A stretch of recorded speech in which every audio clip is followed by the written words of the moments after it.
सभी लोग प्रेम से बोलो खाटू श्याम की जय हो। हारे के सहारे बाबा श्याम है, सभी लोग जानते हैं।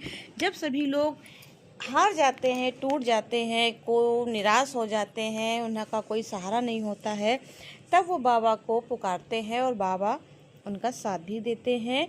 ऐसी एक कहानी हम आपको सुना रहे हैं। शीर्षक है टूटे हुए व्यापारी की आखिरी पुकार और श्याम का चमत्कार।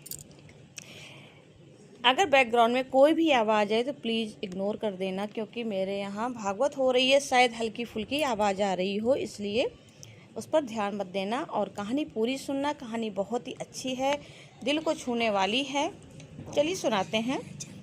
एक समय की बात है, सीकर जिले के पास एक कस्बे में रमेश नाम का एक व्यापारी रहता था।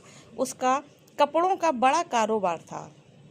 पैसा, इज्जत, सब कुछ था उसके पास, लेकिन एक चीज़ और थी, बाबा श्याम, खाटू श्याम जी पर अटूट विश्वास।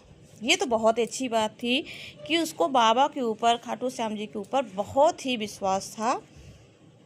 हर महीने वह खाटू श्याम जाकर बाबा के दर्शन करता और अपनी कमाई का कुछ हिस्सा दान भी करता था। पर किस्मत कब बदल जाए कोई नहीं जानता है। उसकी हिम्मत से वो हार भी गया था, क्योंकि उसकी किस्मत ऐसी पलटी कि वो खुद नहीं समझ पाया।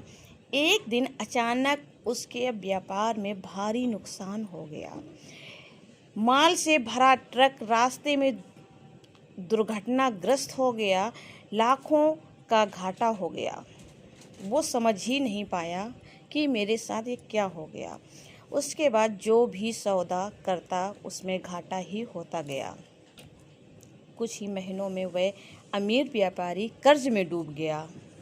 वो इतना अमीर था कि उसके पास कुछ भी नहीं रहा और कर्जों में वो डूब गया। घर के हालात इतने खराब हो गए कि खाने के लिए भी पैसे नहीं बचे। रमेश की पत्नी बीमार पड़ गई और बच्चे भूख से रोने लगे। रमेश हर रात मंदिर में जाकर रोता और कहता, हे श्याम, मैं तो आपका सच्चा भक्त था, फिर मेरे साथ ही ऐसा क्यों? एक दिन हालत इतनी बिगड़ गई कि साहूकार उसके घर आकर चिल्लाने लगे, अगर कल तक पैसे नहीं दिए तो घर भी चला जाएगा। रमेश टूट गया। उस रात वह अकेला बैठकर फूट फूट कर रोने लगा। उसने हाथ जोड़कर आखिरी बार कहा, बाबा, आज आखिरी बार आपको पुकार रहा हूँ। अगर आप हो तो मेरी मदद कर दो, नहीं तो मैं हार जाऊँगा। इतना कहकर वह जमीन पर ही गिर पड़ा और रोते रोते सो गया। रात के सन्नाटे में अचानक दरवाजे पर दस्तक हुई। रमेश ने दरवाज़ा खोला तो सामने एक साधारण सा आदमी खड़ा था। उसने कहा, सुना है तुम कपड़ों का व्यापार करते हो, मुझे माल चाहिए अभी के अभी। रमेश ने कहा, मेरे पास सब कुछ नहीं बचा है। वह आदमी मुस्कुराया और बोला, तुम्हारे गोदाम में जो आखिरी बचा है वही दे दो, कीमत दोगुनी दे दूंगा। रमेश हैरान हो गया। वह उसे गोदाम ले गया। सच में थोड़ी बहुत पुरानी बची हुई कपड़े की गांठें पड़ी थीं, जिसे कोई खरीदने को तैयार ही नहीं था। उस आदमी के बिना मोल भाव के 2 गुनी कीमत देकर सारा माल खरीद लिया। पैसे देखकर रमेश की आंखों में आंसू बहने लगे। वह तुरंत मुड़ा, लेकिन वो आदमी अचानक गायब हो चुका था। रमेश समझ गया। वह जोर जोर से रोते हुए बोला, बाबा, आप खुद आ गए मेरी मदद करने। अगले दिन उसने उसी पैसे से अपना कर्जा चुकाया। धीरे धीरे उसका व्यापार फिर से चलने लगा, लेकिन इस बार वह बदल चुका था।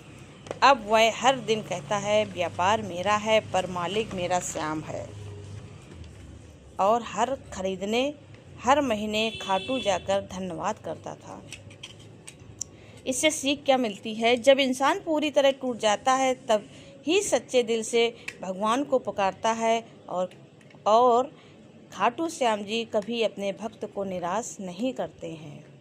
अगर आपको ये कहानी अच्छी लगे तो लाइक करो, कमेंट करो, शेयर करो, और चैनल पे नए हो तो सब्सक्राइब करो। हाइप का बटन आता है तो हाइप कर देना। मिलते हैं अगली कहानी में, तब तक के लिए जय